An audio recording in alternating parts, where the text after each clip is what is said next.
TikTok ကိုအသုံးပြုရုံနဲ့မဟုတ်ဘဲ TikTok ကနေဝင်ငွေတွေပြန်ရှာလို့ရနေပြီဆိုတာရောသိပြီးကြပြီလားမသိသေးရင်ဒီဗီဒီယိုကိုအဆုံးထိကြည့်လိုက်ပါ TikTok ကိုအသုံးပြုရုံနဲ့မဟုတ်ဘဲ TikTok ကိုအသုံးပြုရင်ဝင်ငွေတွေပြန်ရှာလို့ရနေပါပြီ TikTok ကနေဝင်ငွေရှာလို့ရတဲ့နည်းလမ်းတွေများစွာရှိပါတယ်အဲ့ဒါတွေကတော့ Subscription Creator Reward Program TikTok Shop for Creator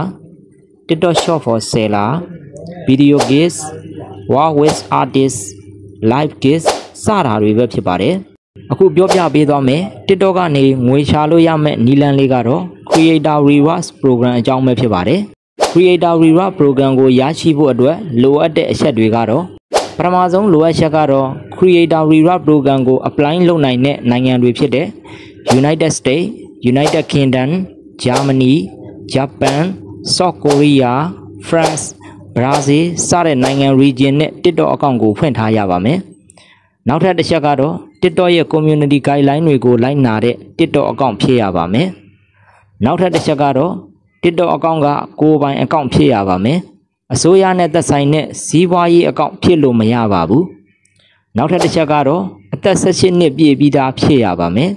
အနည်းဆုံး follower အယောက်1000တန်းကေပြည့်ရပါမယ်တစ်လအတွင်းဗီဒီယို view က3သိန်းရှိရပါမယ်ကိုယ့်ရဲ့ကိုယ်ပိုင် content ကိုယ်ပိုင်ဖန်တီးထားတဲ့ဗီဒီယိုဖြစ်ရပါမယ်ဗီဒီယိုရဲ့ကြာချိန်ကလည်းအနည်းဆုံး1မိနစ်ရှိရပါမယ်ဒီအချက်တွေနဲ့ပြည့်စုံပြီဆိုရင်တော့ TikTok account ကို monetization လျှောက်ပြီးဝင်ငွေစချလို့ရပါပြီဒီလောက်ဆိုရင်မိတ်ဆွေတို့အနေနဲ့ TikTok ကိုအသုံးပြုပြီးငွေရှာလို့ရတဲ့ Creator Reward Program အကြောင်းသိသင့်တဲ့လောက်သိသွားပြီလို့မျှော်လင့်မိပါတယ်ကျွန်တော်မျှဝေခဲ့တဲ့ထဲမှာလိုအပ်ချက်တွေရှိရင်လည်း comment မှာဝင်ရောက်အကြံပြုနိုင်ပါတယ်ခင်ဗျာ